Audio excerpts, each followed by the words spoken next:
From Columbia, in high definition, this is WIS News 10 Awareness. 4, 3, 2. From Columbia, in high definition, this is WIS News 10 Awareness. Good morning and thank you so much for joining us for Awareness. I'm your host, Megan Norman. A good quality education is critical for our youth, but not everyone has that privilege. For the last 3 years, Dr. Mick Zais has served as State Superintendent. He's championed causes and he's been criticized. Joining us now to talk more about the state of education is Dr. Mick Zais. Thank you so much for joining us. Hi, Megan. It's a pleasure to be with you. Now, recently in the news, we've talked a lot about expanding 4K and third graders' reading level. Do you support this Read to Succeed initiative? Absolutely. I'm proud of the fact that I've really focused the attention on reading throughout the state. I was telling some people earlier today, I was in a high school where 35% of ninth graders were reading at the fourth grade level or lower. 12% were reading at the first or second grade level. And the sad thing is, those children are doomed. They can't read their history book, their science text, or even their math assignment. And for those children, school has become a place of frustration and humiliation. At the first opportunity, they're out of there. Right.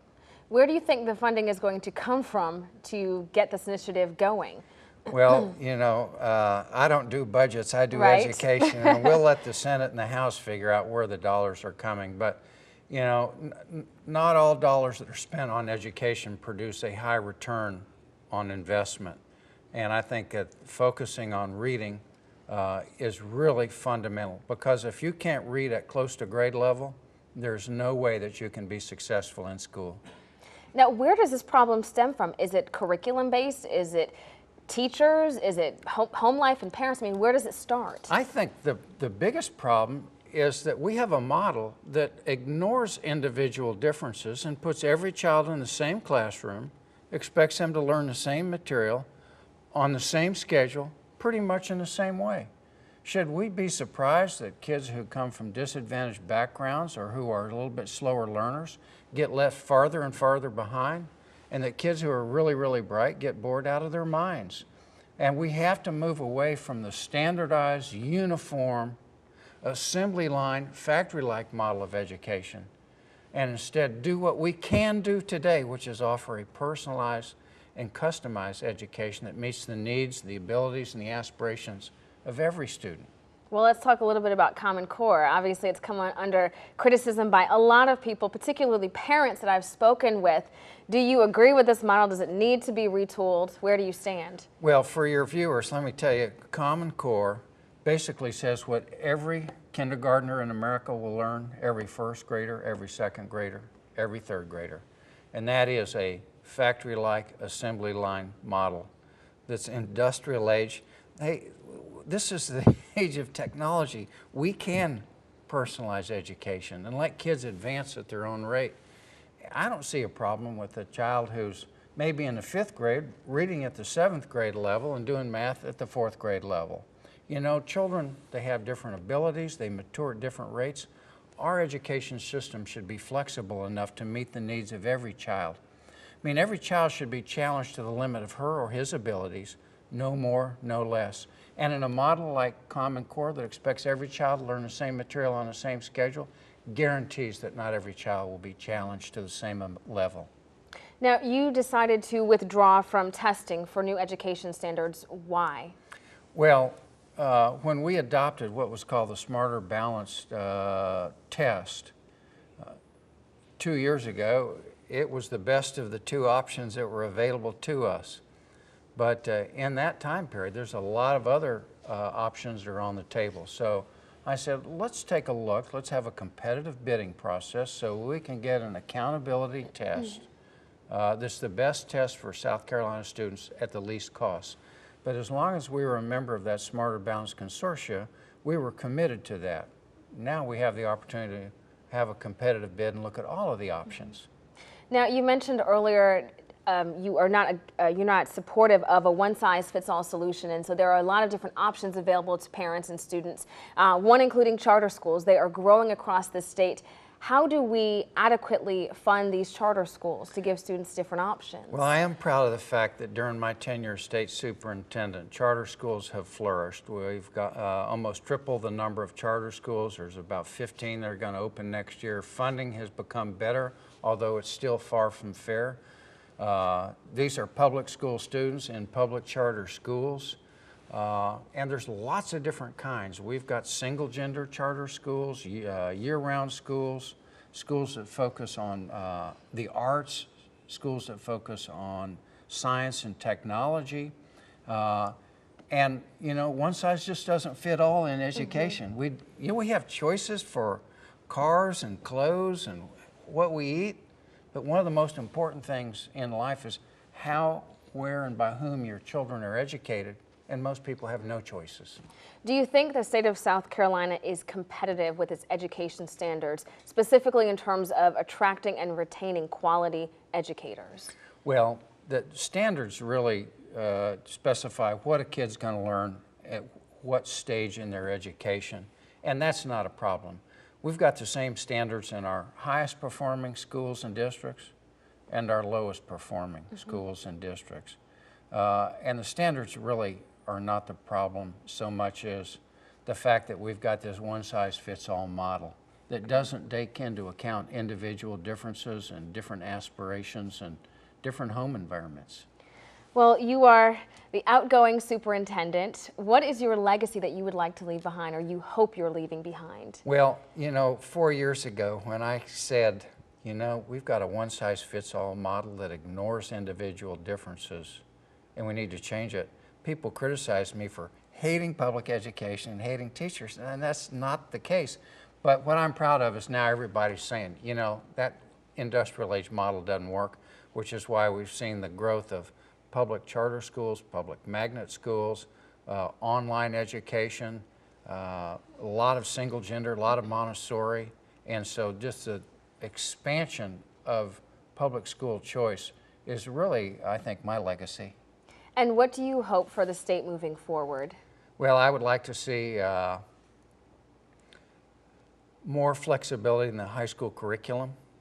Right now we've got a curriculum that's premised on the assumption that every child can and should pursue a four-year college preparatory education that's disconnected from the needs of our workforce. We have huge shortages of people who are qualified to work in our high-tech advanced manufacturing, and these are jobs that start at $50,000 a year. And our manufacturers can't hire them enough. But they don't need somebody who has a refined level of literature appreciation. They need somebody who can read a automotive repair manual or the repair manual for a complex robot that's going to manufacture these high-tech things, or to do the wiring for a aircraft at Boeing. And we just can't hire those kinds of folks. Well, Dr. Zais, thank you very much for joining us this morning. Thank you very much. My pleasure, Megan. Still to come on Awareness, advice for college-bound students. The process of financing their education, how they're going to do it, and what they're going to pursue to make that happen. One student paid off his student loan in pennies, weighing the options before you decide to get into debt, and parents pushing for the best, looking at the big picture. We'll be right back. Welcome back to Awareness. As parents, you want the best for your children, and that includes choosing the right school to meet their needs. But there is so much to consider: public versus private, city or suburbs, and those student loans. With me now is one woman who is going through the process. Karen Jenkins is a regular contributor here at WIS. She is a financial consultant who also has a daughter going to college this fall. Karen, thank you for being with us. Thank you for having me. Now, how did you make the decision to, or which did you decide for your child when it came to going to high school? Was it public? Was it private? For us, we put our children in private Christian schools in the beginning, and they started at the age of 3. And I really believe in what Dr. Zais says, in essence, of starting early. Because what we found was that even when we transitioned them into public school, the gap was so large at the first grade level that we actually sent our son back to private school in the first grade year because the gap was so large, and we felt like he was a little stagnated because he was reading, you know, chapter books, and there were some kids, unfortunately, that weren't familiar with all of the alphabet at that age. So at some point we recognized that it was time to transition them back into the public sector, because truthfully, having your child in a bubble is good. I mean, it's wonderful, you get special attention, the things that they learn, they have a great foundation. But at some point in time, they're going to have to deal with social issues, and they're going to have to be able to handle dealing with a variety and diverse populations. So probably when he was in the second grade, we moved him back, and we moved my daughter back to public school. And that was a good transition for them, and have not had a problem since then. I mean, it's a very good experience. We've had some great teachers, and it's all about a partnership. It's not about dropping your child off and saying, okay, take care of my child. The parent has an obligation to provide a great setting for their children when they get home. Get engaged. Don't just tell your child to do their homework. Sit down with them, especially when they're young.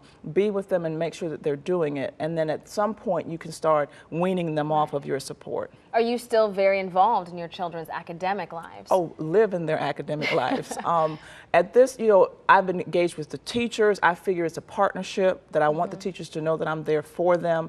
You know, I'm volunteering at the school when I can, but also in the classroom and looking at my children's information. You know, there's Parent Portal. There's so many different electronic means to keep up with your children and what they're doing. And we've always, probably from the time that they could talk, stressed the level of going to higher education. So our kids, you know, when they were little, what are you going to be when you grow up, or what are you going to do? I'm going to college. Right. You know, and now there was no other option. No other option.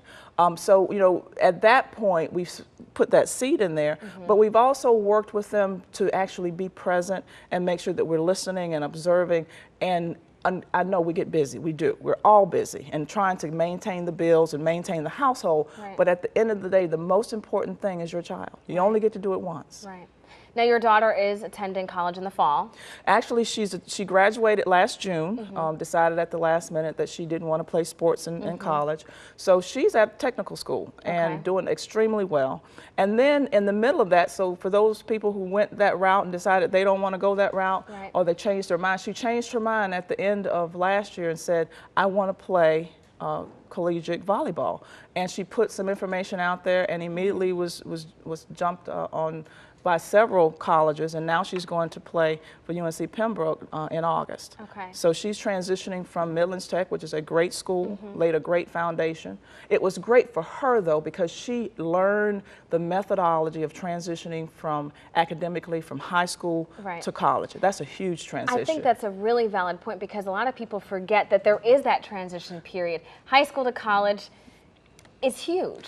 For me, it was huge. I graduated from Keenan High School, I won't tell you which year, and then I went to USC, and I went from, you know, intimate relationships with my teachers to 75 to 100 people in a classroom. And for me, it was a huge transition, even to the point where I contemplated not going back. I contemplated going into the military because I was like, wait a minute, what is this? But after a semester and some guidance, I took off a semester and then I went back. So I remember what it was like when I was coming through. So I wanted to make sure that my children were aware of that transition. But Patrice, she's found a great niche. She has great study habits. She made the scholars list her first semester, and now that she's put that foundation in place, she will have a bigger or much better transition going into college while she's now also playing sports. Now, from the financial standpoint, do you think it's also smart to sometimes not necessarily go straight to a large university? Maybe if your child does not know what they want to do, or maybe they're hesitant, to start out small and then move bigger. You know, I really think as a parent, you know your child. If your child is an independent person, if your child, you know, does well and is very social, in essence, is not intimidated by a large number of people, you know, we recognize, or I recognize that I felt personally that Patrice would do better at a smaller college than a big giant college where in some cases you're just a social security number or ID. So recognize what may be a better fit for your child. They're, HBCUs, they're diverse colleges, and depending on what your child would, the climate, go and visit the campuses, see what feels right. When Patrice hit the campus, she knew, she felt it, and I wanted it to be her decision. And because of the support that she received from the people that we met, it was a good fit for her.